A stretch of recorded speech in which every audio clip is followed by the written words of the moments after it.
10वी ची परीक्षा म्हणजे पहिल्यांदाच संपूर्ण पाठ्यपुस्तकाचा अभ्यास करायचा असतो आणि वर्षभरात नियमितपणे अभ्यासासाठी वेळ काढायचा असतो.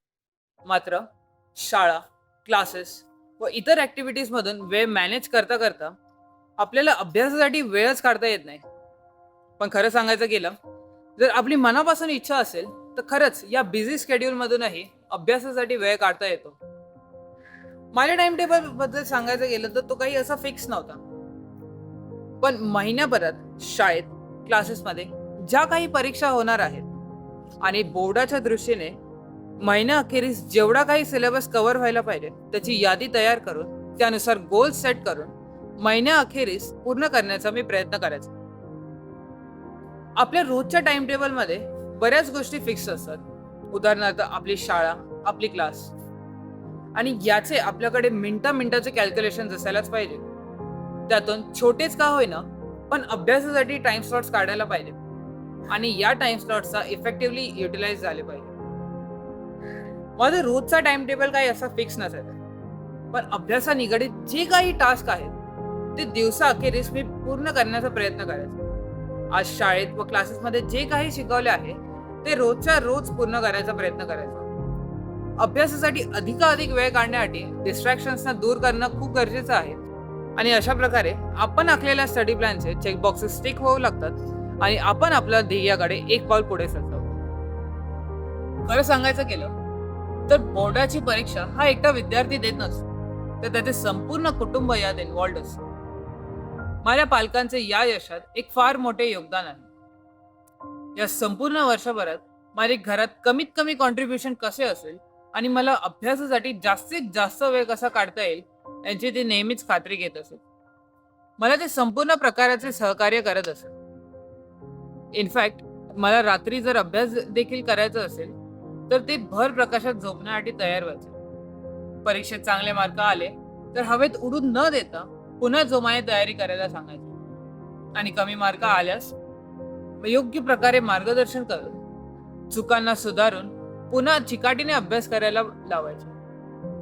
या संपूर्ण वर्षभरात माझ्या पालकांनी नेहमीच परीक्षेचे व बोर्डाचे महत्त्व माझ्या मनात रुजवून त्यांनी नेहमीच मला परीक्षेसाठी जागृत ठेवले.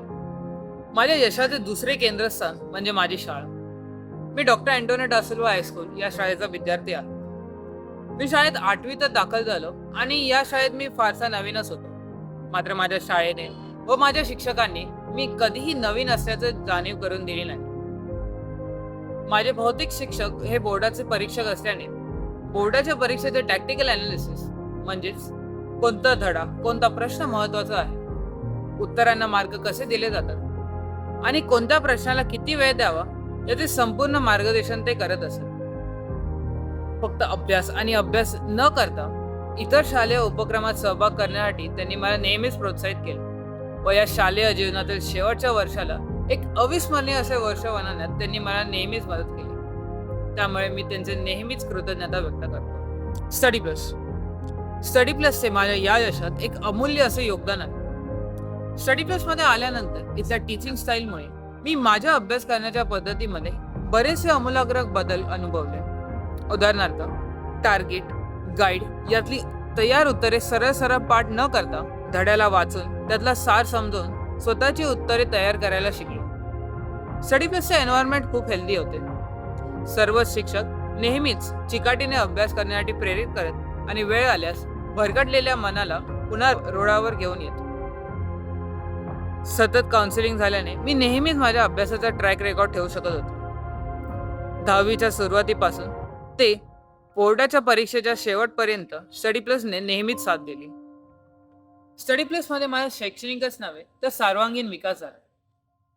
स्टडी प्लसमुळे तहान लागली की विहीर खणायला जायचं ही माझी लहानपणाची सवय मोडीस आली आणि मी पहिल्या दिवसापासून अभ्यास करायला सुरू केली.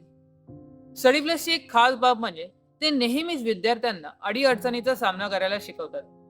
मग ते गणेशोत्सवात परीक्षा देणं का असो. स्टडी प्लस मध्ये सर्व शिक्षक आपापला विषय चांगला शिकवायचेच, पण त्याशिवाय आयुष्य उपयोगी असे धडे द्यायचे. हा नेहमीच एक प्रश्न पडायचा की रेवडेकर सर एवढ्या खोलात जाऊन गणित का शिकवतात. पण मला आज त्याची जाणीव होते की कोणतेही शिकलेले ज्ञान कधीच वाया जात नाही. त्यांच्याकडून आणखीन एक चांगली गोष्ट शिकता आली ते म्हणजेच आपण केलेली चूक लपवण्यासाठी कारण न देण्यापेक्षा आपण ती चूक मान्य करून त्यातून शिकले पाहिजे व पुन्हा मेहनत करून आपले कर्तृत्व सिद्ध केले पाहिजे. पुष्पराज सरांमुळे माझे मराठी भाषेवरचे प्रेम वाढले. त्यांनी दिलेला पेन बदलण्याचा सल्ला हा नेहमीच माझ्यासाठी फायद्याचा होता.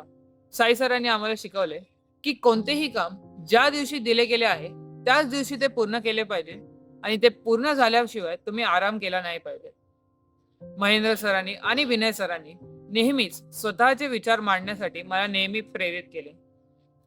अशा स्टडी प्लस मध्ये असणाऱ्या अनेकांचे माझ्या या यशामध्ये एक महत्वपूर्ण असे स्थान आहे. त्यामुळे मी स्टडी प्लसचा नेहमीच ऋणी असेल. 10वी परीक्षा झाली की आता पुढे काय असा प्रश्न आपल्या समोर येतो. लहानपणापासूनच आपण मोठं झाल्यावर काय केलं पाहिजे याविषयी विविध स्वप्न रेखाटत असतो. याच प्रश्नाचा मी बऱ्याच वेळा विचार केला आणि यानंतर माझ्या लक्षात आले की मला ग्रहताऱ्यांविषयी व भौतिक शास्त्रामध्ये आवड आहे. त्याचमुळे मला खगोलशास्त्रज्ञ बनायचं आहे. यासाठी भौतिक व खगोलशास्त्रामध्ये मला उच्च शिक्षण घ्यायचे आहे. ज्याप्रमाणे या क्षेत्रात अनेक महान शास्त्रज्ञांनी आपले योगदान दिले आहे त्याचप्रमाणे माझेही या क्षेत्रात काहीतरी योगदान असायलाच पाहिजे असं मला वाटतं. त्याचप्रमाणे स्वतःचे संशोधन करून आपल्याकडे एकतरी पेटंट असायलाच हवे असे मला वाटते.